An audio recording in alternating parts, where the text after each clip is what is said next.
Hello everyone, thanks for tuning in to today's second video. We're looking at the ECMWF extended model for today's second video with a UK and Ireland focus. We're going out for the next 6 weeks, and can you believe this?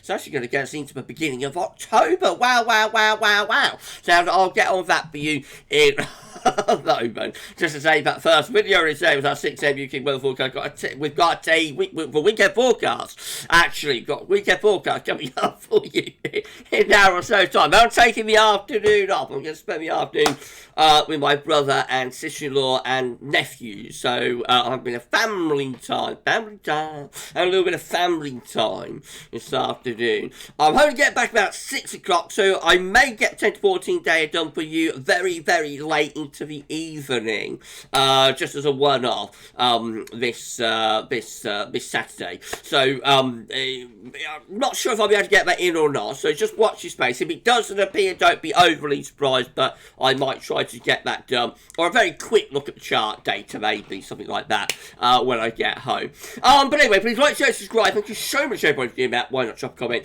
and let us know what you think about this and all of our videos. So don't get too much back down as well. Thank you so much everyone for doing that. Thank you so much to ECMWF.int for supplying the charts as well. Thank you so much, EC.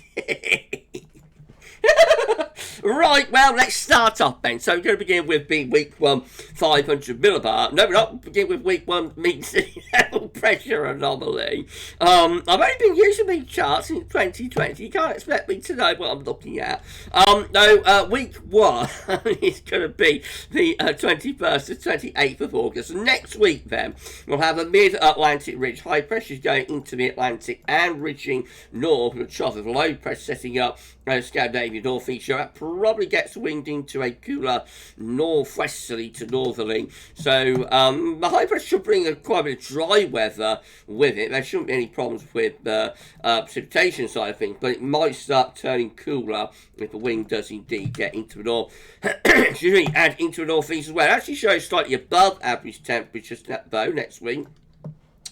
By about 1 to 3 degrees, so actually quite significantly above average. Cooler though, Scandinavia and the northeast is Europe. It might be a bit transitional, starting off hot, you know, making cooler, something a little bit like that. And precipitation wise, looks dry next week as well, driving average 2.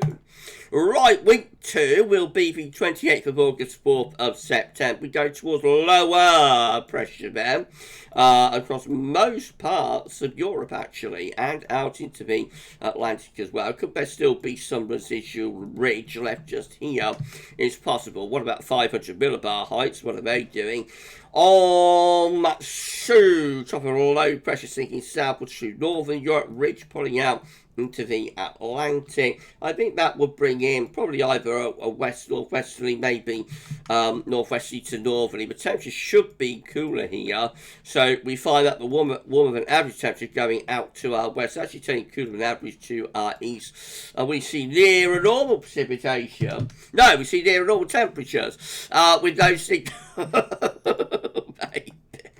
And precipitation wise, well, most parts of Europe are turning wet, but we're actually on the periphery of that, and we could be holding on something a little bit drier just to our southwest and also to our northeast as well, maybe. Right, week 3 will be before to the 11th of September. How's this one looking? So again, we've got some high pressure in the Atlantic, low pressure away to the northeast. Let's put it in question mark because it's a relatively weak signal though. 500 millibar heights with a ridge in the Atlantic. Some sort of mid-Atlantic ridge there. I reckon there might be a trough through here, though it doesn't really show it, but wouldn't be overly surprised if there's a dip in the jet stream and a trough in the 500 millibar flow there. In reality, I can't roll my R's. Temperature anomalies for week 3, average to ever so slightly above.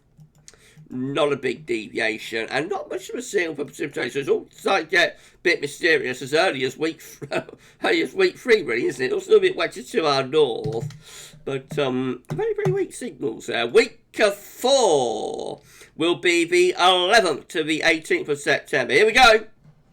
So again, we've got some high pressure out in the Atlantic.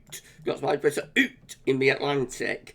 What's the jet stream doing? Could be doing something like that. 500 millibar heights may reveal more. Looks like we're setting up a mid-Atlantic ridge here, but the interesting thing is that there's no corresponding trough of low, because normally, you know, if you've got the way the weather works, is that if you've got ridges there and there, and the jet stream is rising up, which you can assume is what's going on the eastern side of the two ridges, but there's got to be a trough and a dip somewhere.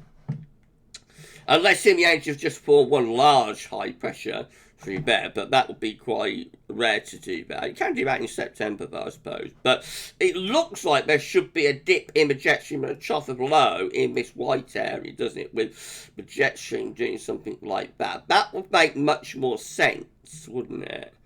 So I don't know, but to me that looks like it could be actually more unsettled and cooler for this September than the model is suggesting. The temperature anomaly is ever so slightly. Let me know in the comments what you think, you know, which scenario makes most sense to you. To me, I reckon that looks like we probably set up a trough and a dip in the jet through much of September there. Anyway, temperature anomaly is slightly above average to near normal, and precipitation wise, again, it's driving average just out to our west and northwest, west average just to our east. There's no real signal for precipitation in week 4. Week 5 will be the 18th, 25th of September, and now we're even more mysterious. Thanks, EC. Let's put in 3 question marks, and shall we sing Marvin? In 3, 2, 1. What's going on? What's going on? What's going on? I don't know. Let's have a look at the 500 I'm so sorry, but let's have a look at the 500 millibar heights. They're not revealing much either. So there is some sort of high pressure in the Atlantic. Otherwise, not much to be helping us to work with. Temperature anomaly just ever so slightly above average. Wow, wow, wow, wow, wow. Precipitation is just slightly west average to our east. It looks very, very mysterious, this for September. And then lastly, week 6, we were 25th of September, 2nd of October. This is it. Little bit of high pressure up towards Iceland and low pressure down towards southern parts of Europe. The 500 millibar heights look like that. Still with this sort of high pressure to the northwest. This high pressure way to the west and the northwest could well be feeling in well, not constant, but very regular sort of northerly type wind. So it could be a very cool sort of early autumn that we're seeing here with this high pressure away to the northwest. Proper autumnal looking feel, although the model is always forecasting temperature to be slightly above average. And that always happens with these models because they are, you know, that way inclined, really. So in reality, you often take off a few degrees from what these anomaly charts are showing. And precipitation-wise, it looks like that. So driving average just to our west average to the northeast, and across some parts of Europe as well. I don't know, but to me, my interpretation of that, let me know in the comments what you think about all of this, but my interpretation of all that is that we could well begin for quite a cool and perhaps deceptively unsettled sort of September anyway with that. If we do set up a trough between the ridge in the Atlantic and the ridge over Eastern Europe, if there's a trough in the middle, then it could be game on for a rather cooler and wetter September. But we'll see. It's all up in the air, you know. Literally. It's literally up in the air. So we'll see how it all works out. Anyway, that's it for this week. It's just a snapshot of what model is saying. Could look completely different again when we're looking at it again. Next week we'll do it on Tuesday for Wide European Outlook, and next Friday actually for the EC 42-day for the UK and Ireland focus.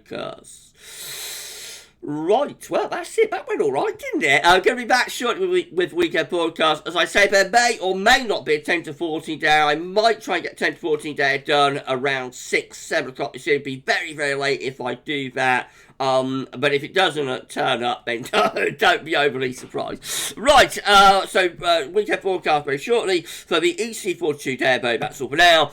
And thanks for watching. Bye for now.